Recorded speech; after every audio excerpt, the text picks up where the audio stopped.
మూర్తిత్వే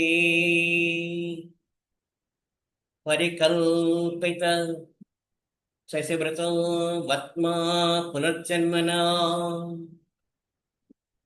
ఆత్మైక్యాత్మవిదాం ప్రతుస్త యజత వర్తామరజ్యోతిషా లోకానాం ప్రళయోద్భవస్థితి విభుశ్చనే కథాయ శృతౌ వాచ్యం న సదదాత్మనేక కిరణ త్రైలోక్యదీపో రవిః ఓం ఐం హ్రీం క్లీం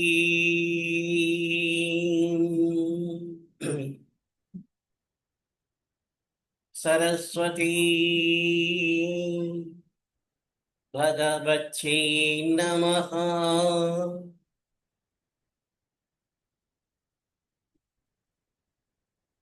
ఈరోజు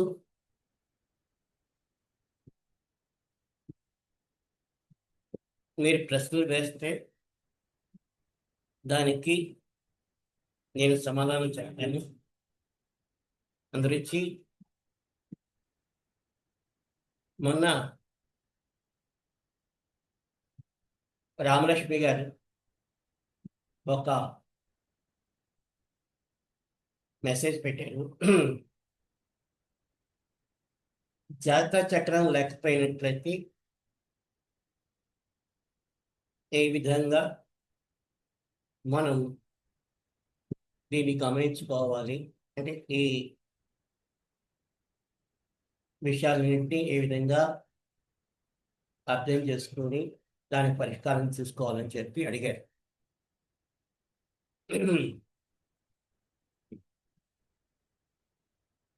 దానికి ఒక్కటే సమాధానం ఏంటంటే ప్రశ్న చక్రము అని చెప్పి ఒకటి ఉంటుంది. అంటే ప్రశ్న చక్రం అంటే ఒక జ్యోతిషుడి దగ్గరికి ఒక వ్యక్తి వెళ్ళి, ఇలా నా జాతకం లేదండి, నేను ఏ విధంగా నాకు నా సమస్యకి పరిష్కారం దొరుకుతుంది అని అడిగినట్లయితే ఆ సమయం మనం గుర్తుపెట్టుకోవాలి.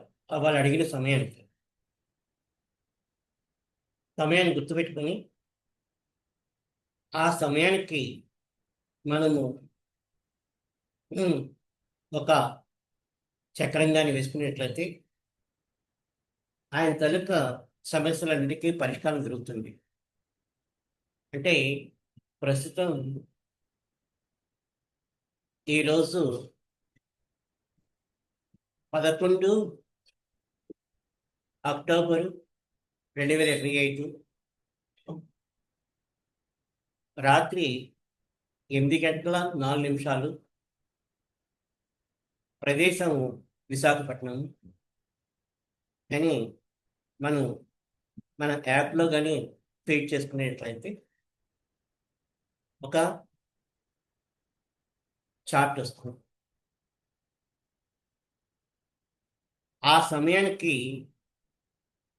లగ్నము అలాగే మిగిలిన గ్రహాలు కూడా వాటి స్థానాల్లోనూ ఈరోజు గోచారం ప్రకారం ఉంటాయి.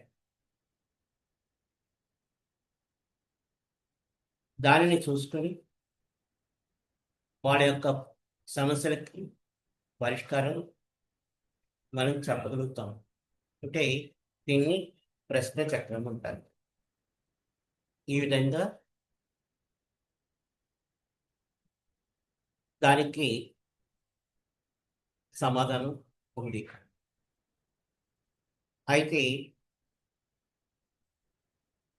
జాతక చక్రానికి ఈ చక్రానికి అప్పటి సమస్యలకి పరిష్కారం మనకి దొరుకుతుంది కానీ ఇదే జాతక చక్రం మనకి కాదు.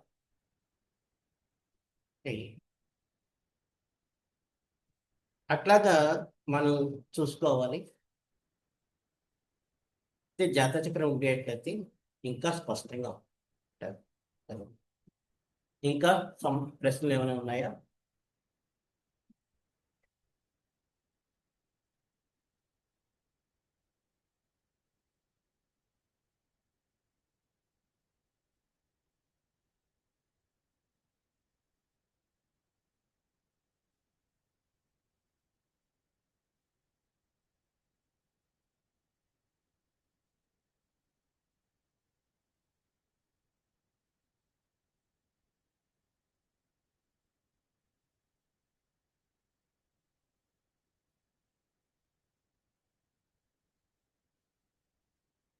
నీ క్లాసులకి అయిన తర్వాత కూడా ఇంకా ప్రశ్నలు లేవంటే అందరూ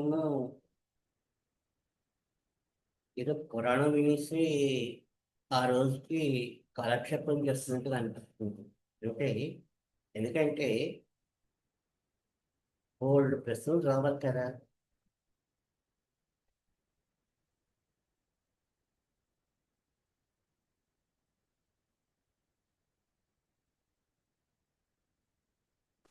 సరే, హలో.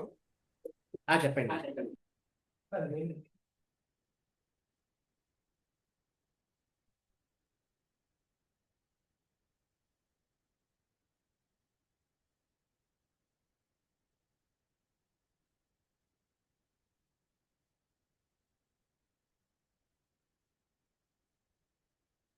అయితే ఇప్పుడు పాఠం చెప్తుంది.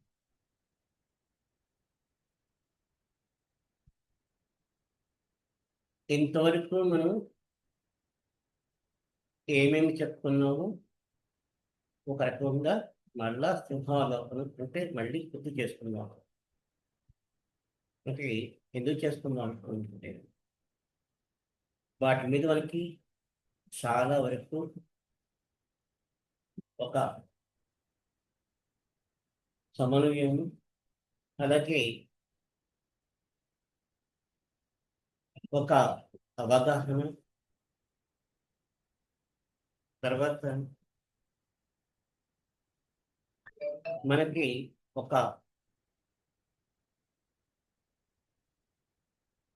జ్యోతిషంలో నేసరికల ఒక నిర్దిష్టమైన మార్గము మనకి కావాల్సి వస్తుంది.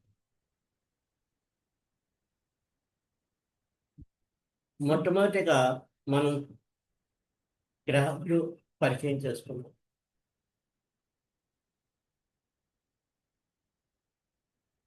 అలాగే రాసుల్ని పరిచయం చేసుకున్నాం. రాసులను పరిచయం చేసుకున్నప్పుడు కూడా ఒక విధంగాను దాన్ని ఏ విధంగా న్యాసపూర్వకంగా మనము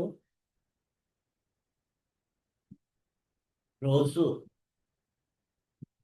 ధ్యానం చేసుకోవాలో తెలియజేశాను.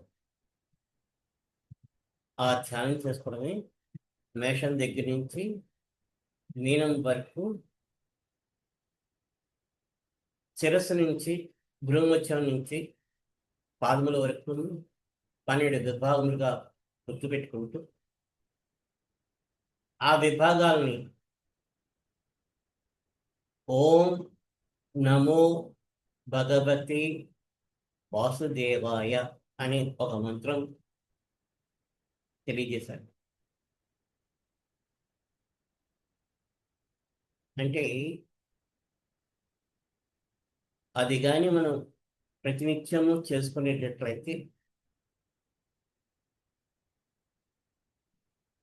మనంతటా మనకి మన లోపల ఉన్న ఏవైతే రాసులు ఉన్నాయో ఆ రాసుల యొక్క బీజములు మొలకెత్తుతాయి. ఈ మంత్రం కూడా చేసుకునేట్లయితే దానికి ఇంకా పుష్టి పుష్టి వచ్చి వాటికి మనకి మధ్యన ఒక అవగాహన ఏర్పడుతుంది. ఆ తర్వాత శరీరాశులు, బేసిరాశులు అనే విభాగం తెలియజేశారు. అవి కూడా 1, 3, 5, 7, 9, 11 బేసిరాశులు.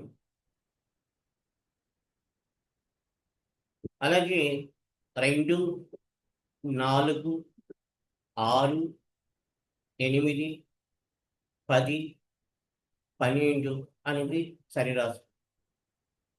వీటిని కూడా మన శరీరంలోని ఎడమ వైపు ఎన్నును శరీరాశులను, కుడివైపు బేసిరాశులు చేసుకునేట్లయితే ఈశ్వరుడు తలకి అర్ధనాశనతత్వం మనకి కోల్పడుతుంది.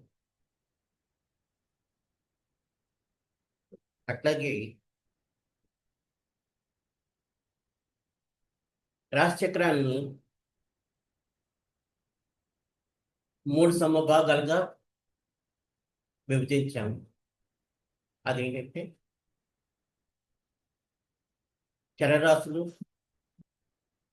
స్థిరరాశులు, ద్విస్వభావ రాశులు. అదొక విభాగం. ఈ విభాగం వల్ల మనకి భగవంతుడి తలక ఒకానొక ప్రత్యేకత మనకు వస్తుంది.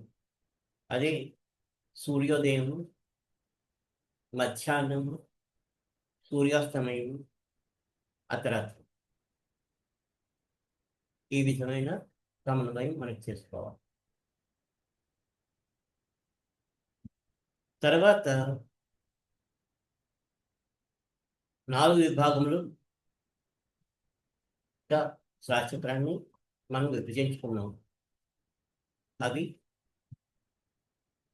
అగ్నితత్వం, భూతత్వం, వాయుతత్వము, జలతత్వం. అంటే అప్పుడు కూడా ఒక విభాగం చెప్పాను, అదే పిరమిడ్. అంటే ఒక పిరమిడ్కి 4 ముఖాలు ఉంటాయి.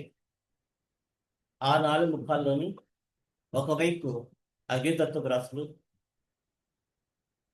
దక్షిణం వైపు భూతత్వ రాశులు, పడమట వైపు వాయుతత్వ రాశులు, ఉత్తరం వైపు జలతత్వ రాశులు మనకి ఉంటాయని కూడా చెప్పాను. వాటి మధ్యలో మనం ఉన్నట్లుగా ఊహించుకుంటే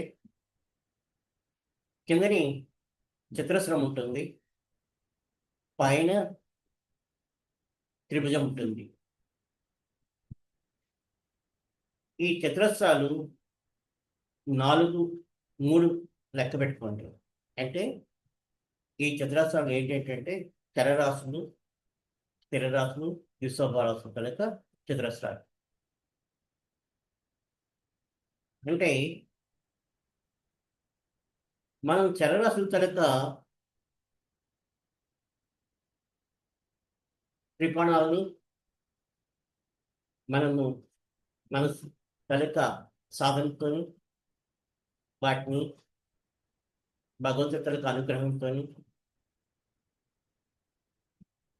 వాటితో చిరిమి స్నేహము చేసుకొని వాటితో సఖ్యత సంపాదించుకుంటూ వాటి కనుక ప్రభావం మన మీద లేకుండా ప్రయత్నం చేసుకోగలం. అలాగే దివ్యభావ రాశుల కనుక చతురస్రం ఒకటి ఉంటుంది. దాని కనుక ప్రభావం కూడా మనము సాధనతో మైకి సంపాదించుకొని వాటితో కూడా స్నేహం చేసుకుని వాటిని కూడా మనము మన సాధనలోను లోపలికి స్వీకరించగలం. స్థిరరాశుల స్వభావం మటుకు మనకి భగవంతుడి తాలూకా పరిపూర్ణమైన ఆశీస్సులు కానీ గురువు తాలూకా పరిపూర్ణమైన ఆశీస్సులు కానీ అంటే ప్రత్యక్షంగా ఉండి తీరాలి. ఎందుకంటే మన స్వభావము మనకి మారదు. చాలా ఏ ఒక్కటైనా మారచ్చు, కానీ మన స్వభావం మారడం అంటే భగవంతుడి తాలూకా పరిపూర్ణమైన ఆశీస్సులు మనకి ఉండాలి. దానికి ఉదాహరణ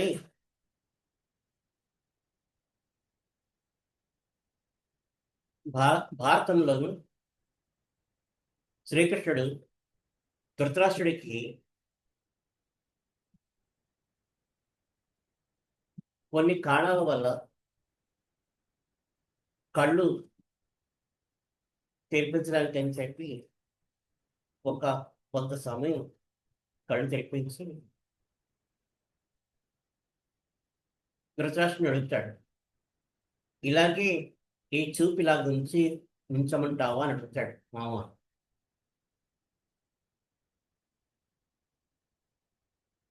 అంటే ఇప్పటి వరకు ఈ ప్రపంచాన్ని చూడలేదు, మళ్ళా నా తాలూకా పూర్వం ఎలాగైతే గురుడిగా ఉంటున్నాను ఆ విధంగా నాకు ఇచ్చేయమని చెప్తాడు. సాక్షాత్తు నారాయణ స్వరూపమైన శ్రీకృష్ణుడే అతనికి చూపు ప్రసాదించినప్పుడు తన తాలూకా స్వభావం వలన తను వదులుకుంటాడు. అట్లాగే మనందరికీ మన స్వభావములు మనకు ఉంటాయి. చాలా చాలా చాలా జాగ్రత్తగా ఇది మన స్వభావాన్ని మార్చుకోవడానికి ప్రయత్నం చేయాలి. ఇది ప్రయత్నం చేయడం ఎప్పుడైతే ఉంటుందో అప్పుడు మనకి ఈ 12 రాశుల మీద ఒక స్వామిత్వం వస్తుంది. అంటే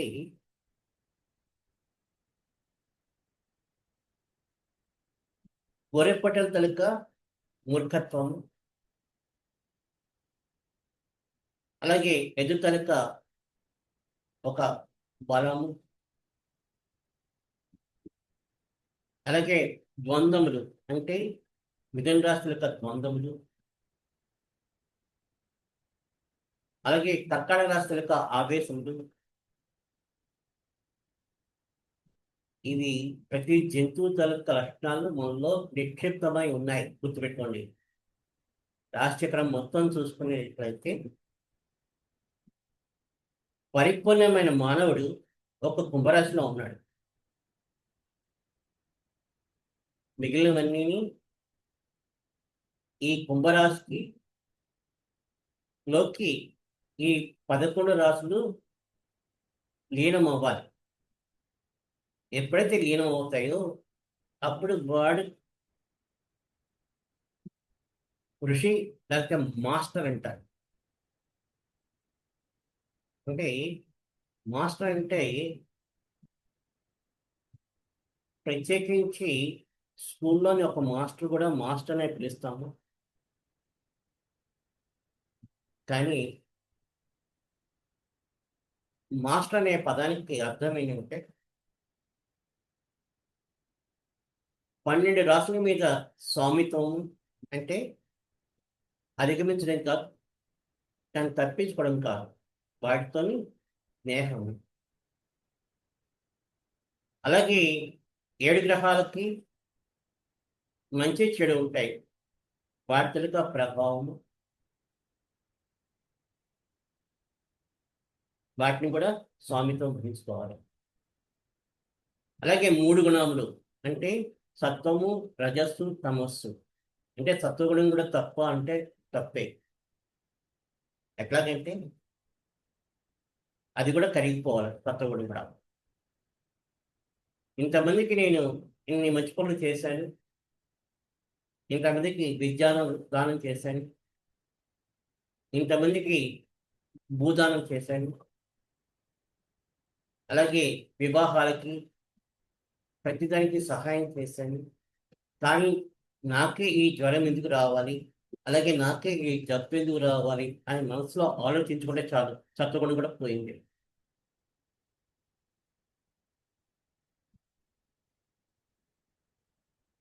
అంటే గుణాలకు మధ్యలోని ఒక బిందువు ఉంటుంది. ఆ బిందువులోకి మనం లీనమైపోవాలి. లీనమైతే అప్పుడు ఎన్ని 12 రాసులు, 7 గ్రహములు, 3 గుణములు కలిపితే మొత్తము 22. ఈ 22 మాస్టర్ తాలూకా నెంబర్. అంటే 2 into 2 is equal to 2 plus 2. అంటే 2 into 2 4. 2 plus 2 అంటే మళ్ళీ 4 వస్తుంది. 4 పర్ఫెక్ట్ నెంబరు. అది మాస్టర్ అంటారు. అంటే మాస్టర్ అంటే అందుకే ఎందుకు మనం అస్ట్రాలజీ నేర్చుకోవాలంటే ఇది పర్పస్. అంటే 12 రాసుల మీద, 7 గ్రహాల మీద, 3 గుణాల మీద మనకి స్వామిత్వం వస్తే గ్రహలోకంలోకి మనకి అడుగు పెట్టనిస్తారు. ఆ తర్వాత నక్షత్ర లోకంలో కూడా మనకి స్వామిత్వం రావాలి. 27 నక్షత్రాలు. దాని తర్వాత సంగతి చెప్పుకుందాం. ఎందుకంటే మనం భూమి మీద ఉన్నాం కాబట్టి, మనం దైనందిక కార్యక్రమాలన్నీ చూసుకుంటున్నాం కాబట్టి, మనందరికీ నేను ఒక రకమైన ఆహారము సంపాదించుకోవాలి కాబట్టి, దానికి తగ్గట్లుగా ఇతరులకి సహాయ సహకారాలు అందించాలి కాబట్టి, వీటిలో లీనమవుతూ వీటికన్నా అతీతంగా మన తాలూకా దైనందిక కార్యక్రమం చేయగలిగే సామర్థ్యం మనకి ఎప్పుడైతే వస్తుందో అప్పుడు మనందరికీ గ్రహముల తాలూకా, రాసుల తాలూకా, ఈ 3 గుణముల తాలూకా పరిపూర్ణమైన ఆశీస్సులు మనకి లభించి ఈ విశ్వం తాలూకా మొత్తం విన్యాసానికి అమ్మవారు ఒక తల్లిలాగా ఉన్నారు కాబట్టి, ఆ తల్లి తాలూకా అనుగ్రహానికి మనము పాత్రలు కావడానికి అర్హత సంపాదించుకుంటాం. ఆ తర్వాత కూడా కొంత మనకి సాధన ఉంటుంది. 7 కక్షలు ఉంటాయి. 7 కక్షల్లోకి వెళ్ళినట్లయితే అప్పుడు 7వ కక్షలో నారాయణ కక్ష ఉంటుంది. ఆ నారాయణ తాలూకా కక్షలోకి మనం ప్రవేశించడానికి అవకాశం ఉంటుంది. అయితే జ్యోతిష్ చక్రం శాస్త్రం ఏంటంటే మనల్ని మనం దిద్దుకోవడానికి అని చెప్పి మన లోపల లోపంలు ఏమున్నాయో అవి సరిదిద్దుకొని మన మీద ఆధారపడిన జీవులకి, అంటే భార్య, పిల్లలు, అలాగే భార్య అయినట్లయితే భర్త, పిల్లలు, అలాగే చుట్టూ సంఘము, అలాగే మనతో కలిసిమెలిసి పనిచేసే వారితో సఖ్యత, ఇట్లాగా అందరితో నవ్వుతూ జీవితం గడపడాన్ని ఒక సూత్రం జ్యోతిష్ శాస్త్రం. ఈ భూమి మీద అట్లాంటి వ్యక్తి శ్రీకృష్ణుడు. తర్వాత సుమారుగా రమారమిగా ధర్మరాజు. ఇద్దరు మనకి భారతంలో పిలుస్తారు. అది కాకుండా మన చుట్టూ మనం తీర్చిదిద్దడానికి అని చెప్పి నారాయణ తొలక స్వరూపులు, అలాగే వాళ్ళెవరో మనకు తెలియకుండా మన మధ్యలోనే ఒక గృహస్థిగా, లేకపోతే ఒక వైద్యుడిగా, లేక ఒక బోధకుడుగా ఉంటూ తీర్చిదిద్దడానికి చాలా మంది ఒక దీక్ష వహించి మనతో పనిచేస్తున్నారు. వాళ్ళందరినీ మాస్టర్స్ అంటారు. అంటే వాళ్ళ కనుక జీవితం చక్కగా ముందు అవగాహన చేసుకోవాలి. వాళ్ళు ఎలా ప్రవర్తిస్తున్నారో చూసుకోవాలి. వాళ్ళు మనకి ఏ విధంగా సాన్నిధ్యము, అలాగే తీర్చిదిద్దుతున్నారో మనం గమనించాలి. దీనికి చక్కని ఉదాహరణ ఏంటంటే, ఒక రాయి తీసుకొచ్చి శిల్పి ఒక బొమ్మను చెక్కేటప్పుడు ఎంత కష్టపడి దాని కనుక బొమ్మను తయారు చేస్తాడు.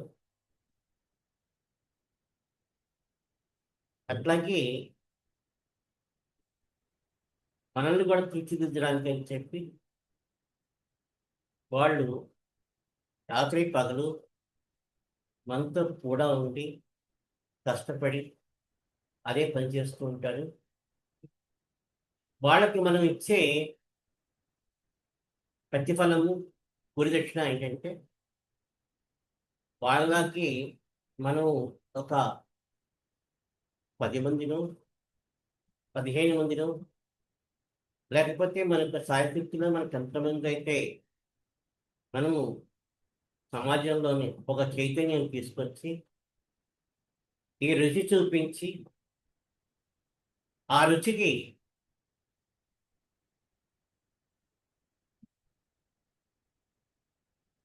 ఎక్కువగా ప్రాధాన్యత ఇచ్చి మిగిలిన విషయాలకి, అంటే కుటుంబ విషయాలకి తక్కువ సమయం ఇస్తూ, అలాగే చెప్పి కుటుంబ విషయాన్ని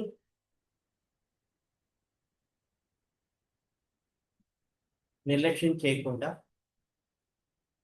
మనము అవగాహన చేసుకుంటూ నడిపించడమే ముఖ్య లక్ష్యం. అంటే ఎందుకంటే చెప్తున్నాను ఇవన్నీ, ముఖ్యంగా న్యాస విద్య చేసుకోండి. అట్లాగే ఋతువుల గురించి చెప్పినప్పుడు ఒక న్యాస విద్య చెప్పాను. ఏంటంటే, తూర్పు, దక్షిణం, పడమర, ఉత్తరం, ఊర్ధ్వము, అధస్సు, వాటిని ప్రతినిత్యము మనం చేసుకునేట్లయితే షణ్ముఖుడి తలక పరిపూర్ణ ఆశీస్సులు మనకు ఉంటాయి. అలాగే ప్రకృతిలోని ఈ 6 విభాగాలు, అంటే సంవత్సరంలో 6 విభాగాలు ఉన్నాయి. ఈ 6 విభాగాల కనుక రహస్యాలని మనకి తెలుస్తాయి. అంటే ప్రతి 2 నెలలకి 2 మాసములకు మనకి ఉష్ణోగ్రతలో చాలా మార్పులు వస్తుంటాయి. అవి మనం గమనించినట్లయితే ప్రకృతి తలక విన్యాసం మనకి తెలుస్తుంది. అదే ప్రకృతి పురుషుడి కింద మనం చెప్పుకోగలుగుతాం. దాన్ని శివుడు పార్వతి కింద మన పురాణాల్లోనూ వాటిని వివరించారు.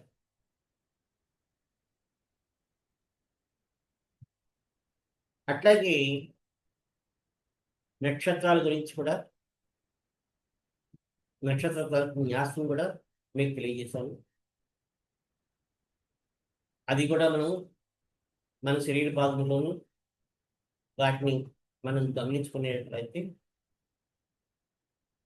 ఈ మొత్తం శరీరము ఒక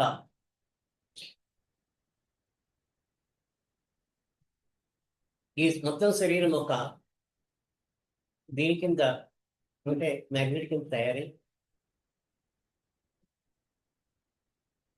ఆ మ్యాగ్నెట్ నుంచి వాళ్ళకి ఒక రకమైన మన చుట్టూ ఉన్న వాళ్ళకందరికీ సమస్యలని ఏవైనా మన దగ్గరికి పరిష్కారం గురించి వచ్చినట్లయితే చక్కగా సమన్వయం చేసి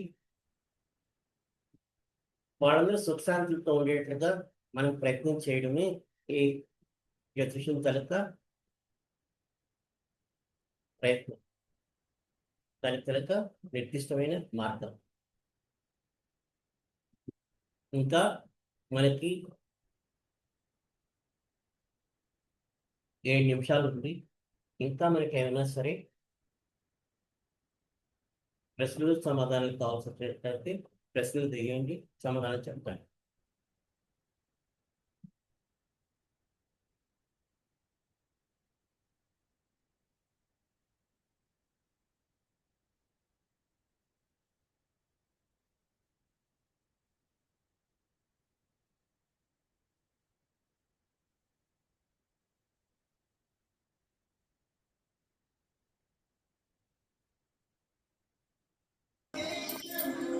నమస్కారం.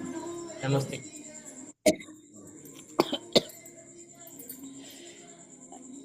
మనకి జ్యోతిష్ శాస్త్రంలో ఒక్కొక్క మనిషి ఒక్కొక్క యూనిక్ కదండి. అవును. మరి అంటే ఇప్పుడు ఈ కాంబినేషన్స్ గుర్తుపెట్టుకోవడం అనేది కష్టం అనిపిస్తుంది ఏమో అంటే ఇనిషియల్ స్టేజ్ కనుక ఏమా ఈ కాంబినేషన్స్ ఉంటాయి కదండి. అంటే ఇప్పుడు రాశి కరెక్టే. మీరేమో వంటింట్లోకి వెళ్తారు కదా, వంటింట్లోకి వెళ్ళినట్లయితే మీకు అన్నీ ఎక్కడెక్కడ ఏవే గుర్తుంటే కదా, కందిపప్పు ఎక్కడ ఉంటుందో, మినపప్పు ఎక్కడ ఉంటుందో, ఆవాలు ఎక్కడ ఉంటాయి, అవన్నీ గుర్తుంటాయి కదా. అలాగే మనం నిత్యము చేసుకునేట్లయితే కాంబినేషన్ చెప్పుకుంటున్నామా. ఓకే, అంటే ట్రై మనం చేస్తాను. వంటింట్లోకి వెళ్ళేసరికల్లా ఒక ఉప్మా చేయాలంటే ఈ పోపు దినుసులు వేయాలి, పులిహోర చేయాలంటే ఈ దినుసులు వేయాలి, అలాగే చారు పెట్టాలంటే ఈ దినుసులు వేయాలి, పులుసు పెట్టాలంటే ఈ దినుసులు వేయాలి అని మనకి గుర్తుంది కదా. అవి ఎలా ఉన్నాయి గుర్తు. అదే అండి, ప్రాక్టీస్ అంతే ప్రాక్టీస్ కదా. చేయాలి బాగా. ఇప్పుడు నేను ఏంటంటే కొత్తగా మనం ఒక సబ్జెక్ట్ నేర్చుకుంటున్నాం. నేర్చుకుంటున్నప్పుడు దానికి ఏం చేసుకోవాలంటే, ఇప్పుడు చిన్నపిల్లలు ఉన్నారు, వాళ్ళకి ముందు అక్షరాభ్యాసం చేస్తున్నాను, ఏబిసిలో లేకపోతే ఆలో. మరి వాళ్ళు 5 సంవత్సరాలు 6 సంవత్సరాలు అయిన తర్వాత వాళ్ళ పుస్తకం తీసి చదువుకుంటున్నారు కదా. అలాగే ఇదేం కూడా అదే గురుగారు, నేను కూడా నోట్స్ తయారు చేసుకుంటున్నా అండి. తయారు కొన్ని చేసుకోండి. కొన్ని ఎందుకంటే పెండింగ్. నేను అనేది ఏంటంటే ఇవి ఎవరికి వాళ్ళు చక్కగా ఎవరి వంట వాళ్ళదే, ఎవరి తినడానికి టేస్ట్ వాళ్ళదే. అందరిది ఒకటే టేస్ట్ అని చెప్పదు నేను, కానీ కామన్ టేస్ట్ అనేది ఒకటి వస్తుంది. అంటే ఈ ఉప్మా సరికల్ ఈ టేస్ట్ ఉంటుంది అనే ఒక అవగాహన ఉంది కదా అందరికీ. ఉప్పు ఉప్పు అవన్నీ కొంచెం పాలు వేరేగా ఉండొచ్చు, లేకపోతే కొంతమందికి ఏమో కొన్ని పసుపు వేస్తారు, కొంతమంది చేయవేరు, కొన్ని వెరైటీగా చేస్తారు, లేకపోతే కొంతమంది ఏమో కొన్ని మిక్సీలు వేస్తారు. ఓకే, ఇలాగే కొన్ని కొన్ని మనం చేసుకోవాలమ్మా. అలాగే చాలా చాలా సులభం అమ్మా. ఎందుకంటే ఇది మొట్టమొదట మనకి మీరు చెప్పింది 100% కరెక్టే. ఎందుకంటే ఒకానొక సమయంలో నాకు వచ్చింది ఇది. ఏ, అప్పుడు హ్మ్. సమన్వయం రావడానికి కొంచెం సాధన చేసుకోవాల్సింది తప్పించి ఇంతకన్నా మించింది ఇంకొకటి లేదు. దానికి నేను ఎప్పుడు సదా సిద్ధంగా ఉంటాను. మీకు ఎప్పుడు ఏ డౌట్లు వచ్చినా సరే ఈ విధంగా ఉంది, ఈ విధంగా ఉంది అంటే దానికి ఏ విధంగా సమన్వయం చేసుకోవాలో అది నేను చెప్తాను. ఓకే. Thank you. ధన్యవాదాలు. అంటే గురుగారి నమస్కారం. నమస్తే చెప్పండి. గురుగారు లగ్నం కట్టడం ఎట్లా సార్? లగ్నము అనేది ఏంటంటే అది ఒక 6 క్లాసులు చెప్పాలి సార్. లగ్నం కట్టడం అంటే నేను జాతక చక్రంలో అది కొంచెం క్యాలిక్యులేషన్ పార్ట్ కాబట్టి మీరు ఎక్కడ ఉంటున్నారు? నూజివీడు అండి. రోజువిడ ఒకవేళ కానీ విజయవాడ కానీ వచ్చినట్లయితే మీరు నన్ను కలిసినట్లయితే అందుకే ఎందుకంటే మీ అందరూ ఎవరైతే ఇప్పుడు ఆన్లైన్ క్లాస్ చెప్తున్నారో కనీసం వాళ్ళు నాతో పాటు 3 రోజుల పాటు 4 రోజుల పాటు మనందరం కలిసి ఒక కామన్గా ఒక ఏరియా పెట్టుకుని ఆ ఏరియాలో కానీ మనం కానీ పాటలు కానీ చెప్పుకునేట్లయితే ఇట్లాంటివన్నిటిని నేనేమో సమన్వయం చేయగలను. ఎందుకంటే ఇది ఎంతసేపు నేను ఆన్లైన్లో చెప్పినా సరే లగ్నం కట్టడం మీకు కొంచెం కష్టమైన పని. అదే బ్లాక్ బోర్డ్ పెట్టుకుని మొత్తం మీకు తెలియజేసినట్లయితే మటుకు చాలా సులభంగా వస్తుంది. Okay okay. నేను ఈ చెప్పగలను. భావ మధ్యమాలు అవి కూడా ఇది అన్ని ఇది కూడా అట్లా ఇవన్నీ లెక్కలు ఇంకా చెప్పలేదు నేను. ఎందుకంటే లెక్కలు చెప్పినట్లయితే పారిపోతారు అందరూ. ఎందుకంటే ఇప్పటికే నేనేమో మన కొత్త సబ్జెక్ట్ చెప్తున్నాను.